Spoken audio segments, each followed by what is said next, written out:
This R3 rotor bunker was built between 1951 to 1953 and started its operational life in 1953. It was designed as a top secret and elaborate air defense system, which played a role in the UK's early warning system during the Cold War against any possible attacks by Soviet bombers. In the early 1950s, as part of the rotor scheme to refurbish Britain's radar defenses, the R3 double-level underground operations block was built, accessed by a staircase in a rear annex of a guardroom disguised as a bungalow. On the surface, the new protected radar plinths were constructed, and some distance away from the site, a standby generator building designed to resemble a church was built. By the late 1950s, as a result of a change in defense policy following the detonation of the Soviet H-bomb in 1953, the emphasis was moved towards implementing the so-called tripwire response. Air defenses were scaled down to protect the nuclear deterrent bases and to give early warning of aggression by the Warsaw Pact in order that nuclear armed aircraft and missiles could immediately be launched, after which there would be little need for air defense. In 1961, a new scheme known as Linesman was approved to reconfigure Britain's radar defenses to respond to the new strategic demands and new technology. This base was just one of 4 stations where major rebuilding works took place as part of this scheme. Structures built in the early 1960s include the Type 84 and R17 modulator building, the Type 85 radar, and R12 bunker, which housed its processing equipment, high-speed aerials, HF-200 height finders, and a new generator building. A major setback occurred in 1966 when the R3 operations block was gutted by a fire, with some loss of life. The radars, however, continued in use, sending their data to remote sites. This bunker regained its operational role again in 1972 when the Standby Early Warning and Control SLEWC Center was established in the wartime, or R30 as it became known following refurbishment. By the time the linesman system was fully operational in the 1970s, NATO policy had moved to one of flexible response, whereby the reaction to any Soviet aggression would not immediately be met with massive nuclear retaliation, but might begin with a conventional phase to allow time for negotiation. The system designed to replace linesmen was known as Improved United Kingdom Ground Defence Environment, IUKADGE. In place of fixed radar, new mobile systems were developed, which used sophisticated electronics to counter jamming in place of the massive power input required by the earlier system. These were supplemented by the use of inputs from air and seaborne radars. Operation centers were provided with refurbished hardened bunkers, as exemplified by the R3 bunker at this base. This system finally became fully operational in 1992. The operations block is entered via a staircase in the rear annex of the adjacent bungalow guardroom. The staircase goes down to a dog-legged access tunnel, designed to lessen the impact of a blast wave on the massive inner blast door. Running the length of the operations block is a corridor, which ultimately leads to the emergency exits, which surface at the west end of the mound. The operations rooms are located in the wider half of the operations block, and the restrooms, lavatories, and duty offices in the narrower part. The operations rooms were some of the earliest in the country to be built to house electronic data handling equipment.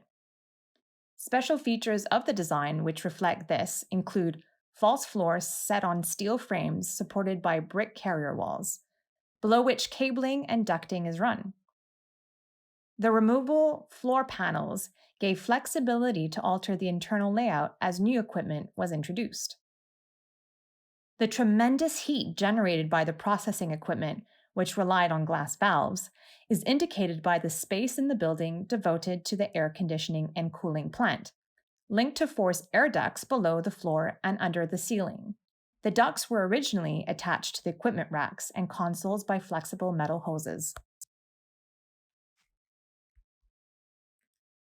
The bungalow guardroom, which gives access to the underground operations block through its rear annex, has been extended in recent years, with the addition of a north wing. However, the original part, which housed the guardroom, armory, store, restroom, and lavatories, with a veranda on the east side, survives and was designed to blend into the vernacular style. It comprises a 1.5-story rectangular brick building capped with a flat, concrete slab roof under a pitched pantel roof. This originally housed water tanks, but has been converted to office space with the insertion of dormer windows. The fenestration on the south elevation has also been altered. The exterior is constructed by the cut and cover method, cast as a monolithic concrete structure reinforced with steel rods, the roof cast using pressed steel formwork troughs with earth mounted on top, brick guardroom with pan-tile roof. It has a 2-story central operations block, rectangular in plan, with plant annex, air outlets, and access and emergency exit tunnels. The bunker has 10-foot thick ferroconcrete walls with its own borehole, generators, and filtered air conditioning system. It was designed to protect from a near miss by a 20-kiloton nuclear weapon. The whole network of rotor bunkers was a huge undertaking. They used 350,000 tons of concrete, 20,000 tons of steel, and thousands of miles of telephone and telex connections. An interesting fact, the typical first phase GCI radar station setup comprised of mobile caravans and wooden guardhouses, all surrounded by a perimeter fence. Accommodation huts were added later. This bunker opened as a ground control intercept, GCI, station, and its development was typical of many stations of this type. GCI stations were developed from late 1940s to assist in the tracking and interception of hostile aircraft after they crossed the coast, particularly at night. The original chain-home radar system was strung out along the coast, and the tracks of enemy aircraft were lost as they headed inland. GCI stations were designed to counter this problem by tracking hostile aircraft as they passed inland and directed the local fighter squadrons to attack the intruders. The bunker had a network of control stations built underground and connected with an extensive telephone and telex network. A telex network is a customer-to-customer switched network of teleprinters, which played a major method in sending written messages electronically.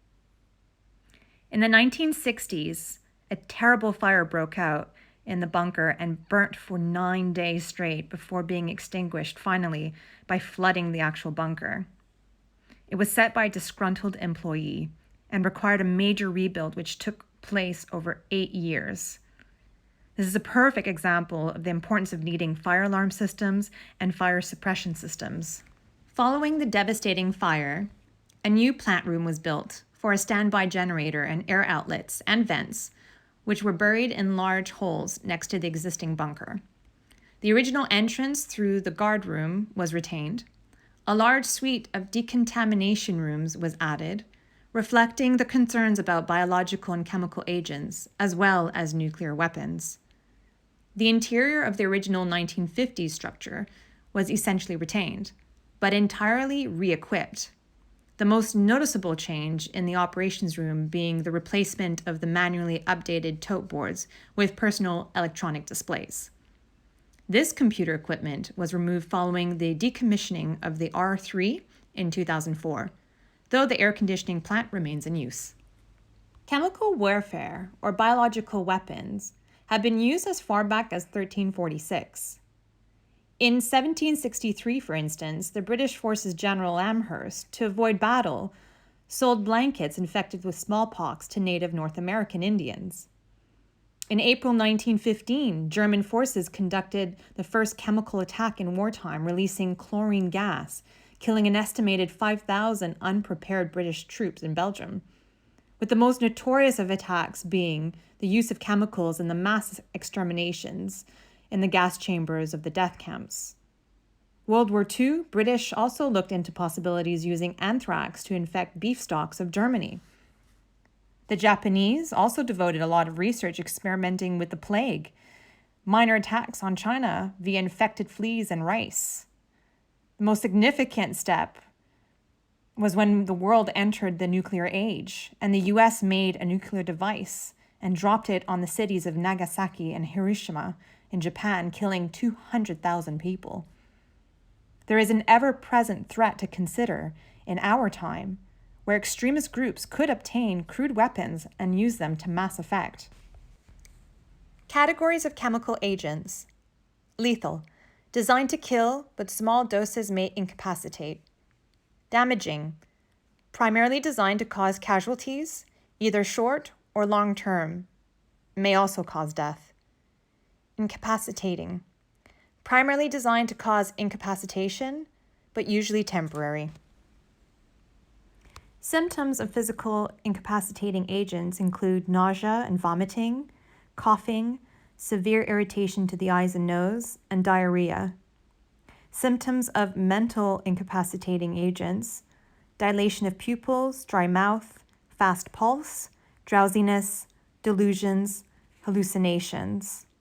Treatment of mental incapacitating agents include restraint, remove any weapons the person may have, and prevention of heat stroke.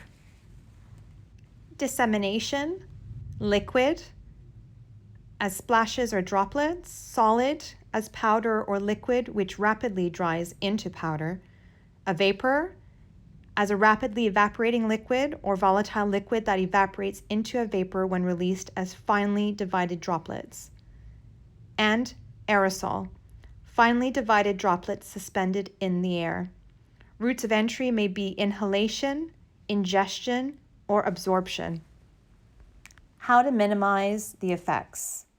Measures to minimize the effects after a biological agent attack include wearing full IPE, a high standard of personal hygiene, proper field sanitation, immunization, stringent pest and rodent control, proper care of cuts and wounds, eating and drinking from approved sources only, indoctrination and training with defensive measures. An interesting fact: low temperatures and low humidity favor survival of biological agents. Outside laboratories, biological agents have a slower survival rate. This is mainly due to industrial pollutants. Most microorganisms are killed by exposure to direct sunlight and are best utilized after growth in fresh culture on solid or liquid nutrient media or living membrane. Decontamination. Personal. Hot soapy showers, paying attention to the nails and hairy areas of the body. Change of clothing when re-entering shelters via airlocks. Boiling of clothing. Addition of purification tablets to water supplies. Equipment and stores. Exposure to strong sunlight and high temperatures. Use of chemicals, preferably hypochlorite. There are 4 categories of nuclear explosions. The effects of a nuclear weapon will vary with the height at which it's been detonated. Nuclear bursts are divided into these 4 categories: exo-atmospheric, a device detonated in excess of 30 kilometers above the Earth's surface; air burst, a device within the atmosphere where the fireball does not come into contact with the Earth's surface; surface burst, detonation occurs and the fireball touches the Earth's surface; and finally, subsurface, where detonation occurs underground, mainly used in atomic testing. Let's review the characteristics of a nuclear explosion. Intense blinding flash. This will be severe enough to permanently blind personnel looking directly at the explosion. It can also cause flash blindness, which is temporary, or after image effects. Fireball. Depending upon the yield, a nuclear fireball could be 150 meters in diameter and up to 60 kilometers. Thermal heat pulse. This effect will give primary flash burns from the effects of heat radiating out of the fireball, and also secondary flame burns from the area and debris burning. Pressure waves. Blast waves move through the air and shock waves move through the ground in all directions from the point of detonation. These are known as the positive phase. The pressure waves hit, push, and crush, causing structural devastation and can cause internal organs to fail due to the enormous overpressure created. As the fireball continues to burn, it will require a considerable amount of oxygen to sustain itself. A negative phase then occurs with the third pressure wave effectively dragging air and debris back towards the ground zero, or point of impact detonation. Radiation. There are 4 types of radiation from a nuclear explosion. Beta particles. These have a range of a few meters in air, but are stopped by NBC suits, thick clothing, metal, masonry, etc. They do not penetrate unbroken skin, but will cause beta burns to exposed areas. If inhaled or swallowed, they will then present a serious hazard, as they are highly toxic. Alpha particles. These have a range of a few inches in air and can be stopped by ordinary clothing and unbroken skin. This also presents a significant hazard if inhaled or ingested. Neutron-induced activity, NIA. This occurs when neutrons emitted from the explosion are captured by the Earth's surface. The elements then become highly radioactive and emit beta particles and high-energy gamma radiation. Gamma rays, these are radiations that occur as part of the fission process. They are highly penetrative and can travel considerable distances. Heavy or dense materials will provide shielding. Radiations are classified in 2 groups. Initial radiations.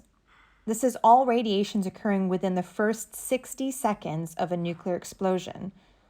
So, neutron-induced activity, NIA, and gamma rays. Residual radiations. This is all radiations occurring after the initial 60 seconds of a nuclear explosion, which is beta, alpha, NIA, and gamma radiations. Electromagnetic phenomena, EMP. EMP causes an ionization of the atmospheric layers, which can change its electrical characteristics. This results in some serious disturbance to radio transmissions and radar equipment, where their propagation paths pass through the atmosphere. Electromagnetic pulse is the second part of the phenomena, emitting a very powerful burst of broadband radio energy. This will damage electrical equipment, causing insulation cables to fail, relays to trip, and direct damage to component parts.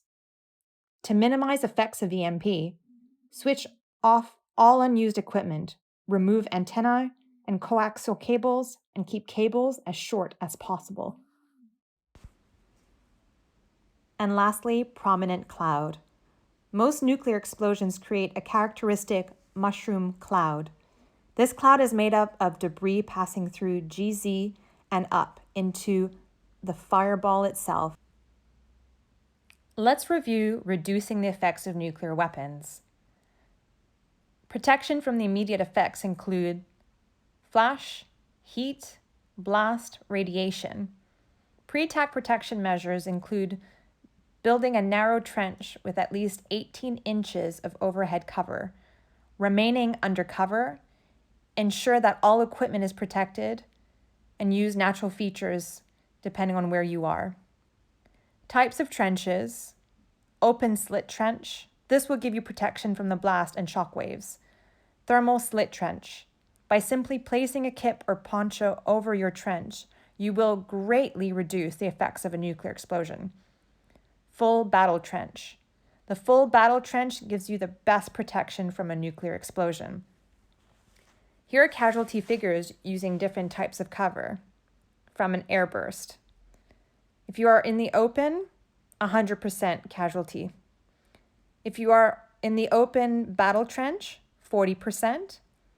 In a thermal trench, 8%.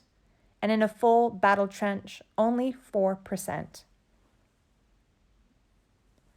Using protection in the open, use natural cover where possible, and try to use thermal shielding.